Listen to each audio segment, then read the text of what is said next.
All right, folks, we just got some truly crazy new information from the Epstein files that completely contradicts what Donald Trump and the people around him have been saying, and it's surrounding Epstein's death. Of course, the official declaration of his death was that he took his own life, but new documents and new information that has come out has really thrown that up in the air, such as the story we're about to talk about. This is from CBS News, a new investigation. Who entered Epstein's jail tier the night of his death? Newly released video logs appear to contradict official accounts, and we've gotten more information on what happened that night and the morning when his body was discovered, and it really messes with your head. I mean, it just completely contradicts so much of what has been said by Donald Trump and his team. And so we're going to get into the story. We'll talk about it a little bit and all the new information we just got about it. Before I do any of that, please make sure to subscribe down below, drop a like on the video, comment, let me know what you think about the story. If you're on Apple or Spotify, please make sure to rate the show 5 stars and follow along. Once again, I'm not in my usual setup. As you can see, I'm on the road. I'm debating MAGA. You will see more of that soon on the show. I'm confident that you're going to enjoy it. But I want to start here before we get into the article, which is actually a CBS analysis of video footage from the night that Epstein died inside the prison. Now, as you'll remember, a bunch of the cameras were, conveniently turned off. They conveniently didn't film crucial parts of the prison. This one did, and I want CBS to break this down very quickly so you can get an idea of what we're talking about here. Have a watch. Epstein is seen for the first and only time on camera at 7:49 p.m. when the Department of Justice said he was escorted to his cell from another wing of the unit. It's important to note here, you don't actually see Epstein ascend the stairwell to his cell block. Remember what Dan Bongino said. There's video clear as day. He's the only person in there and the only person coming out. You can see it. Let's zoom in and play that again in slow motion. Here's the sliver of stairs. Epstein is here with his escort, and they walk off screen. When the FBI released the video, they said anyone entering or attempting to enter the tier where Epstein's cell was located from the common area would have been captured by this footage. But with the primary entrance here, the pathway from the entrance to the stairs is completely out of view of the camera. For the next hour or so, corrections officers and inmates are seen moving about, preparing for all prisoners to be locked down. At 8:21, another inmate is seen being escorted toward the stairs leading to Epstein's cell area. No movement is detected on the stairs again. By 8:24, all of the inmates appear to have been taken to their cells. Noelle told the Inspector General she visited Epstein's cell at about 10 p.m. You can see her head in that direction here, albeit closer to 10:30, but not climb the stairs. The rules require rounds to be made every 30 minutes, but according to the report, this was the only time anyone checked on the inmates that night. There was even a sign printed on orange paper posted on the guard station saying mandatory rounds must be conducted every 30 minutes on Epstein, as per God. This was because of concerns about his risk for suicide.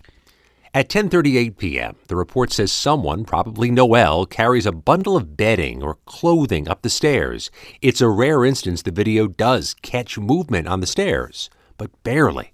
Let's see that zoomed in and in slow motion again.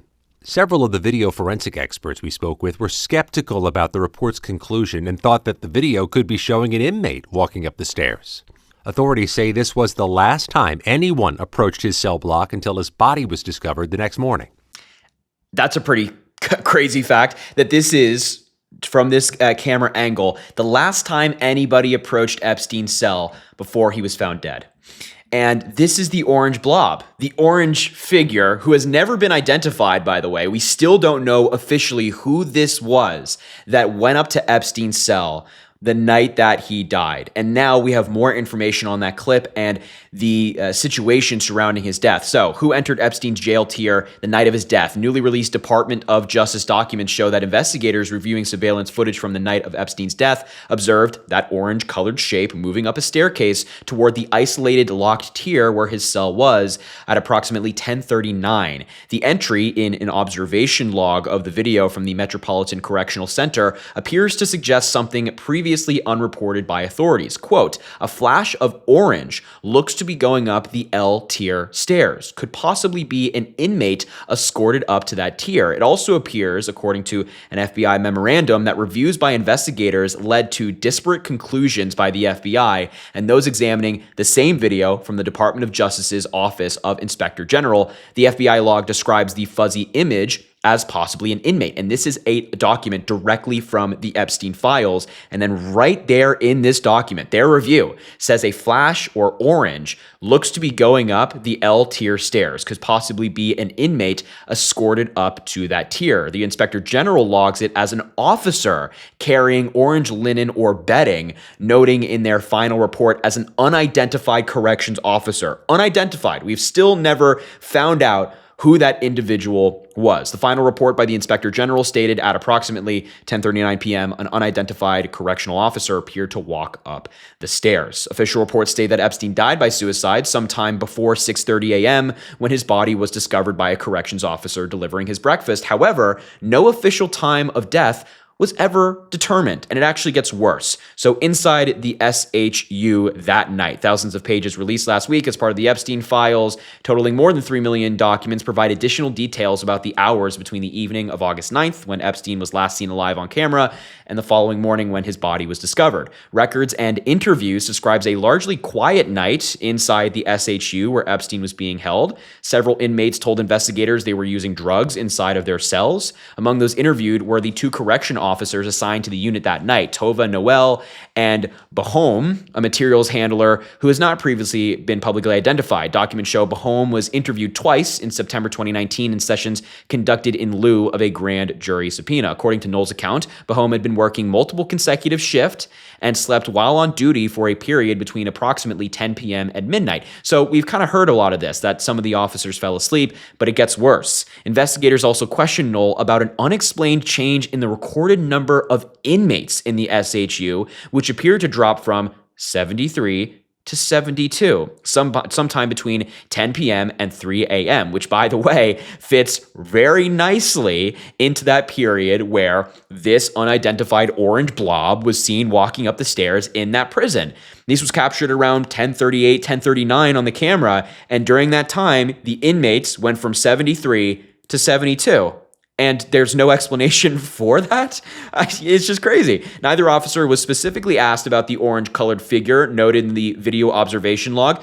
You'd think that'd be an important question to ask. Bahom told investigators he did not remember the period between 10 p.m. and midnight and said he had no recollection of anybody walking up the stairs toward Epstein's tier at around 10:30 p.m. He added that a jail employee entering a tier alone would have violated that policy. So they say they have no recollection of anybody going up the stairs, and if they did, they were violating policy. I'm telling you, it gets fishier by the day. You know, it really, really does. Really, I try to stay away from conspiracy theories. I hate conspiracy theories. Bothers the crap out of me. But when you have, information like this and you're looking at the totality of what we're talking about, it's very weird. A separate internal presentation included in the document release described a corrections officer believed by investigators to be Noel carrying linen or inmate clothing up to the tier. But Noel says that it wasn't them. And the 2023 Inspector General report did not identify Noel as the figure seen in the footage. She said in her interview, "I never gave out linen ever because that's done on the shift prior." So it was not her. The Inspector General did not think it was them. Bahom ended his shift at midnight and was replaced by another corrections officer named Michael Thomas, who would discover Epstein's body. Thomas and Noel failed to complete inmate counts at 3 a.m. and 5 a.m., as well as mandatory 30-minute wellness checks of Epstein. Thomas and Noel were later charged with falsifying records, certifying the inmate counts had been completed. They were later dropped in exchange for testimony. Thomas told investigators he discovered Epstein in his cell shortly after 6:30 a.m. on August 10th and that he ripped Epstein down from the hanging position. Investigators asked what happened to the noose. They said, "I don't recall taking the noose off. I really don't. I don't recall taking the thing off from around his neck." That feels like something you might remember, right? I mean, this is obviously a very traumatic event. I mean, for any human to see another human in that state, regardless of what the circumstances are, that's probably a pretty traumatic thing. You'd imagine like taking the noose off, right? Unless, I don't know, kind of, unless they just like blacked out. They just don't remember any of it. Maybe, I don't know, but weird. Noel, who remained standing at the cell entrance, told investigators she saw Thomas lower Epstein to the floor, but did not see a noose around his neck. So he was hanging, but there was no noose. And on that topic, it gets worse. The noose Epstein allegedly used has never been definitively identified. So they actually don't know what Epstein used to take his own life. According to the Inspector General's report, a noose collected at the scene was later determined not to be not to be the one that was used in Epstein's death. What? Thomas also described Epstein as shirtless when he found him. Evidence records indicate a shirt believed to have been cut from Epstein's body was later returned from the hospital in a bag of personal belongings. So he was shirtless, but there was also a shirt cut from his body? It's all very strange. The new documents also show that the New York City's Office of the Chief Medical Examiner reviewed the jail surveillance footage 6 days after Epstein's death as part of its investigation and concluded the video was too blurry to identify any individuals. Hours later, the office publicly ruled Epstein's death a suicide. The medical examiner did not provide an estimate of how long Epstein might have been dead before his body was discovered. Dr. Michael Baden, a forensic pathologist retained by Epstein's brother, previously told CBS News that Epstein had likely been dead for several hours before he was found, but because the body had been moved, determining the time of death was impossible. Bahome declined to comment when contacted by CBS News. Their attorney said Ms. Knoll will not be making any statements or attempts to clarify any aspect of this situation. Isn't this all very strange? It's just very strange. We have this photo of this blob going up the stairs. We have the people who are on the scene. First of all, we also have these documents from official investigators saying that, yes, an orange blob did go up the stairs. And then we have the people on the scene saying, yeah, I don't remember there being a noose. He was shirtless, but there was a shirt included in personal belongings bag. This person went up the steps who has never been identified before. Nobody has been identified. They said it was Knoll. Knoll said it wasn't them. They never give out linen. I don't know. I just knew I had to bring this story to you because it's so weird. But look, I will leave the video there. You can let me know in the comments what you think. Make sure to subscribe down below. Drop a like on the video. If you are on Apple or Spotify, please make sure to rate the show 5 stars, follow along, and let me know what you think over there as well. I'm very tired right now. Have an amazing rest of your day, and we will talk soon.